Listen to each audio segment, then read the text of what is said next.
Let's go. Pâtisserie. Pâtisserie is here. We have not been working on this beer, but we conceptualised the idea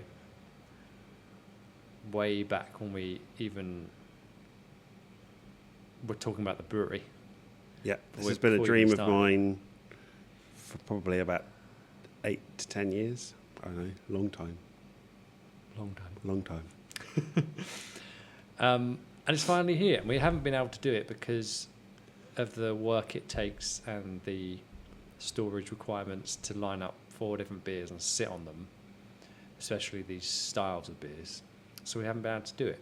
No. And I don't know why this year we managed to do it. We had lots of tank space all of a sudden. Yeah, it's funny that. Gets a bit cold. Gets a bit cold. Nobody wants to hold a cold pint anymore. So we've got tons of tank space. Tons of space. I also think that we had a plan for this one. Yeah. So we front-loaded a load of core beers, and you worked your arse off through August, September. We certainly did. So we had loads of beer to be able to fit these ones in. So Pâtisserie, well, what is the concept of the range? So these are based around the little French patisseries macarons, which come in hundreds of different flavours. And I used to love making them when I was a chef. I used to love teaching people how to make them when I was a teacher. They are one of the most difficult things to perfect in the patisserie kitchen, and they are delicious. And I love going to Paris and going to all the little bakeries and buying them and then eating all of them on my own and not sharing. So I decided to do 4 different flavours, 4 different styles. And it's always been a dream. So here we are. Right. And we did the artwork for these cans as well a long time ago. These were one of the first labels I ever saw. I think like before I started working here on the Google Drive. These have been hanging around for ages. Yeah. Yeah, this is before we even thought about building this place. I think we'd come up with this, didn't we? Yeah. And they're all absolute bangers. So what have we got? We have got a salted caramel style ale. It's based on an ESB recipe. It has loads of caramel character on the nose, and it's got some sea salt flakes in it, which give you a little saline edge that you typically love with salted caramel. We've then got a chocolate banana stout, which we get the banana character from the yeast that we use. So we use Belgian style wheat beer yeast to give loads of banana. And then we've also thrown in 36 kilos of dried banana chips just to punch up the banana character. Which was just odd. And yummy. And delicious. Yummy before they went in. They weren't very yummy. Salty. Very, very they salty. tasted horrible when they came out of the fermenter. Yeah. Patrick made me eat one. Well, they look quite nice. They did, and they smelt really lovely. Yeah. Yeah. No. I mean, yeast cake can sometimes look nice, but if you've ever... Yeah. It's upset tummy. Yeah. But they still had their shape. Yeah. And they just looked almost like, you know how fruit looks when it's in the bottom of a crumble? You know, it's like caramelized almost. They looked like that, yeah. But then I saw your face on that. Yeah, no, it was not welcome in my mouth. Were they still salty by any chance? No, they just tasted of bitter yeast. I was going to say that's and not very much like banana anymore. I mean, they didn't taste an awful lot like banana before they went in. They weren't the best banana chips I've ever tasted. No. But they did take, like the banana they tasted like it was like banana sweets instead of actual banana. Banana foam? Yeah, for like foam bananas. That's generally the Yeah. character you get from the yeast is that kind of foam banana Like character. savoury. Yeah. Very tasty. So yeah, very delicious. It's come out nice and banana-y, but not too much. So it's just kind of a banana that complements the cocoa-y chocolatiness of the stout already. Absolutely, that is an absolute banger as well. As is all of them. So that's the stout. Yeah. And then we have a double IPA. We have a double IPA. Yes, we do. That one reigns in at 8%. It's a passion fruit double IPA, so it has a certain tartness to it from the 100 litres of passion fruit juice that we put into it. And it also has some hops in there, which vastly complement that passion fruit character. So we've got Galaxy, Vic Secret, Olicana, and Nelson in there. Oh, sorry, not Nelson, Azaka. Wow, I was going to say. Azaka. So those help to really punch up the tropical notes of that passion fruit. And then, it's quite drinkable for an 8%er.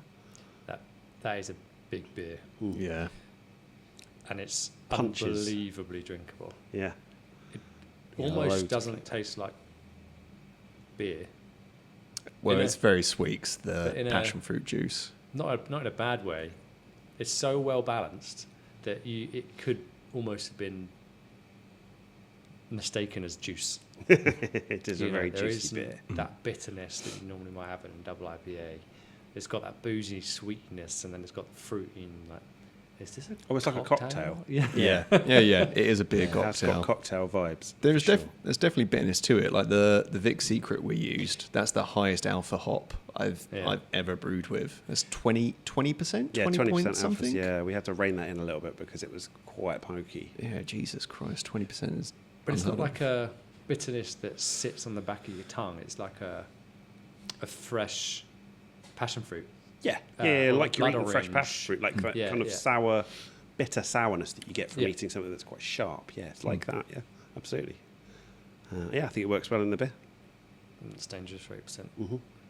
It's going to go down very, very well. And then lastly, we have the sour. We do. So the last one, the sour. This one here. So this one, 5.4%.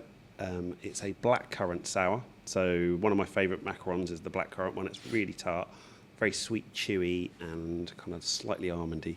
But it's really the blackcurrant that is the star. So that's what we've tried to do with this beer. Blackcurrant is up front. And just on the finish, you get that kind of pastry, almondy character. Almost slightly savoury. It just lingers on your palate at the end like you've chewed on a macaron. Yeah, very happy with all four of them. I was really impressed with the sour, how much it tastes like. I mean, the almond makes it almost taste like a cherry bakewell, but without cherry. Yeah. Yes, that really kind nice. of that same sort of character, isn't it? I've never had almond come through as a flavour in beer quite like it has in that. Well, you should be very proud.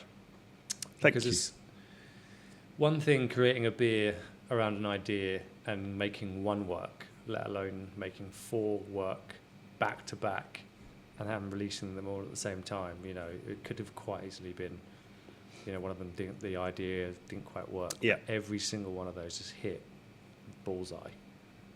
Each one of those are delicious. I think you should be really, really proud of those. I'm really proud of those beers, and I didn't even brew them. I am very proud of them. I'm very see what chuffed. people think of them. And to see the cans looking as amazing as they are, the design work on that is fabulous. I think it looks great. Great little Christmas present as well. Absolutely. Any of them that you're particularly like? Or which is your favourite? I'm loving Do you have a the favourite salted of your children? caramel. Favourite of my children. I'm loving the caramel, and I really love the sour. I think it's one of the best sours we've done. The Someone blackcurrant said that, didn't is- they, recently? Who tried it? Yeah, they did. Who was it tried it? They said this is the best sour we've done. Can't remember. Don't know. Phil had it and he was Yeah. raving about it. I think it was very, very good. I think the ESB's delicious.